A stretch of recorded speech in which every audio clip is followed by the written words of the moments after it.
Welcome to the Real News Network and welcome to Reality Asserts Itself. Sparrows Point is an industrial location just outside of Baltimore City. In the late 1950s, Bethlehem Steel had 30,000 people working there. By 2012, there was nobody.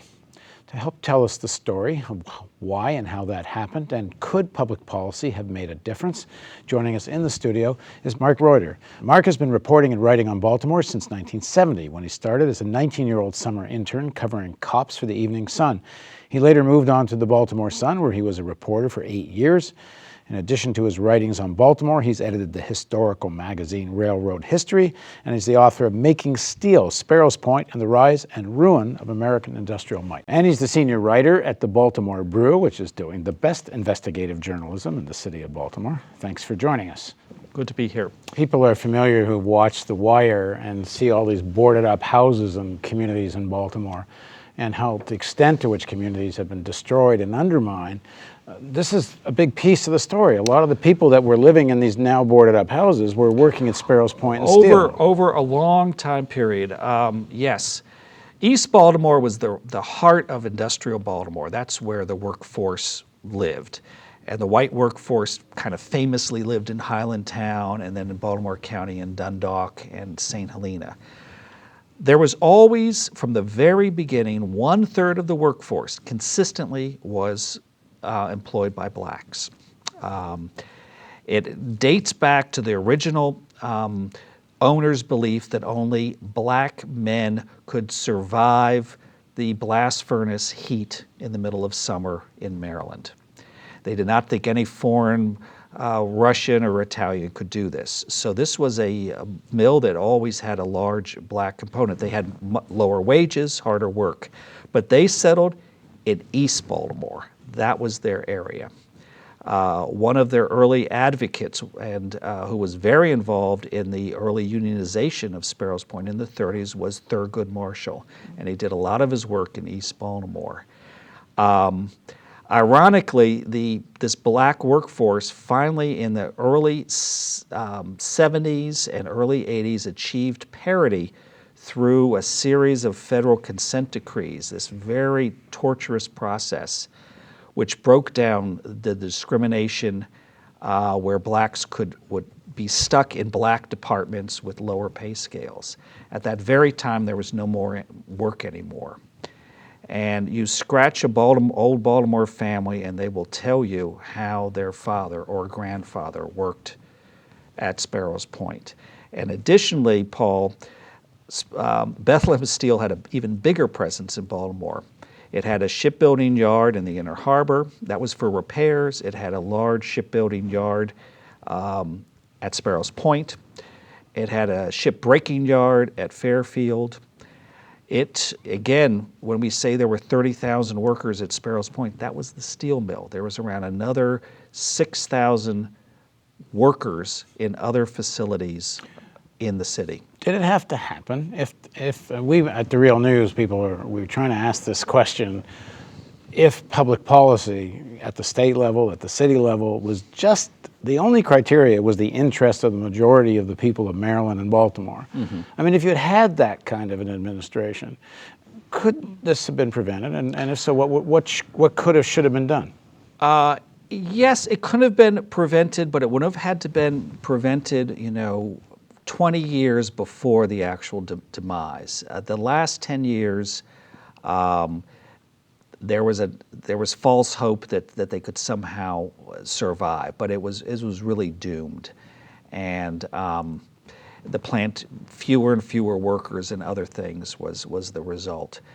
What should have happened was that the government should have intervened or tried to develop when the steel industry was faced beginning in the 1970s with serious problems that they said was imports and unfair competition from abroad.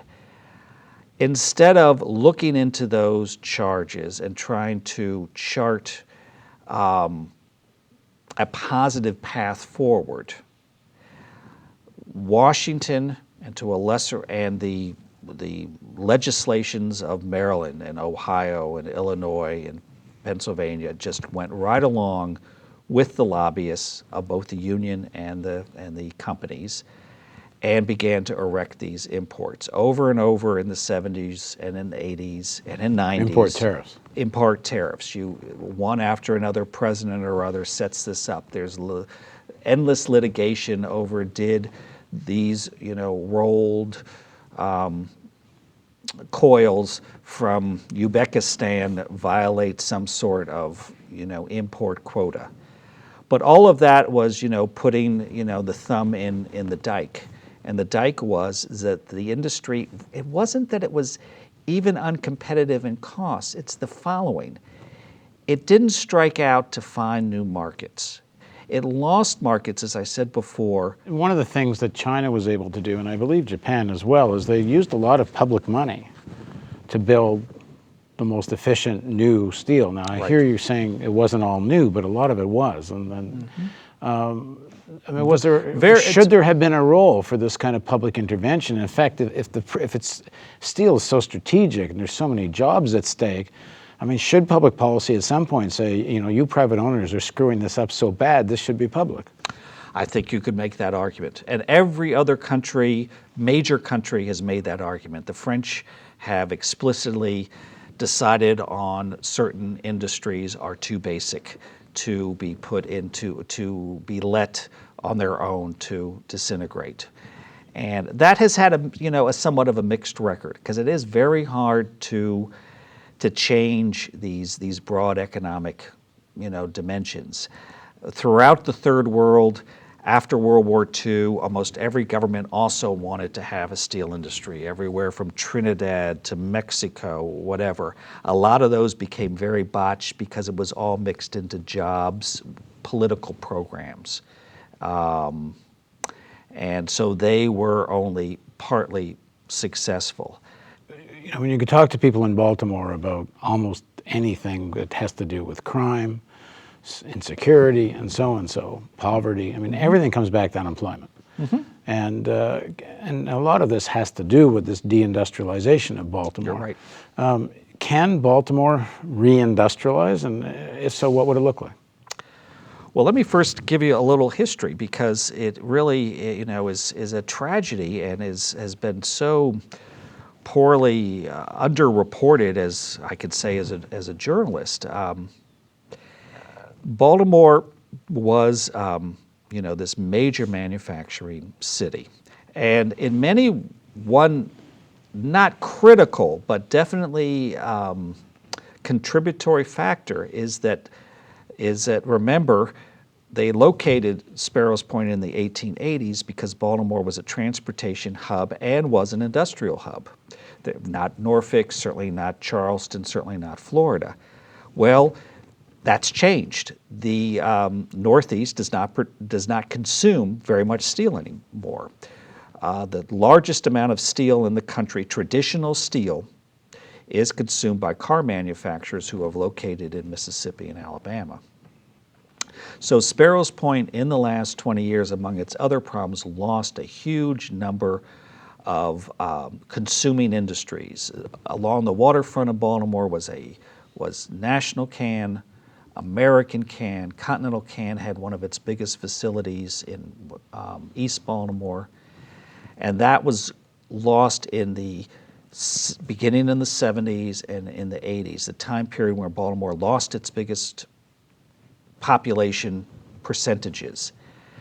Well, what was going on in Baltimore in those days? Well, I was covering it for the Sun, and I was covering it then as a journalist, historian, book writer covering this, is that the city got enamored with the idea that it had to become modern, in effect deindustrialize, become a tourist center, promote and sponsor and pay huge amounts of subsidies for hotels, create the Inner Harbor, which everyone seems to love, but the number of jobs in the Inner Harbor are no greater than they once were. They certainly didn't want to do this and wanted to deindustrialize.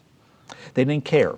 And they saw I don't think they cared. They did not see manufacturing as anything that would come back. And so they let manufacturing companies, stay by themselves, but not help them. And given the fact that there's been so many changes in manufacturing, through the 1950s, vertical buildings located in the city, like the one we're in now where it was once used, were considered the way to run a manufacturing operation. With the advent of trucks and highways, you wanted to go out with more area and have a single-story building. So there were a lot of changes. City government didn't catch that changes because they weren't interested. And so what was once rimmed by industry from Locust Point all the way around to Canton is now rimmed with heavily subsidized apartment complexes and other things. Now, as we well know, Paul, things always are a pendulum and they go back and forth. And there is now a fledgling movement at City Hall, at least in name, to get manufacturing plants back into Baltimore. It's so far all been sort of smoke and mirrors. However, there has been a more significant and promising situation that's happening at Sparrows Point. The county executive of Baltimore County, and the plant is located just outside the city lines in Baltimore County on the Baltimore Harbor, is Kevin Kamenetz. Standard kind of machine Democrat of the Maryland type.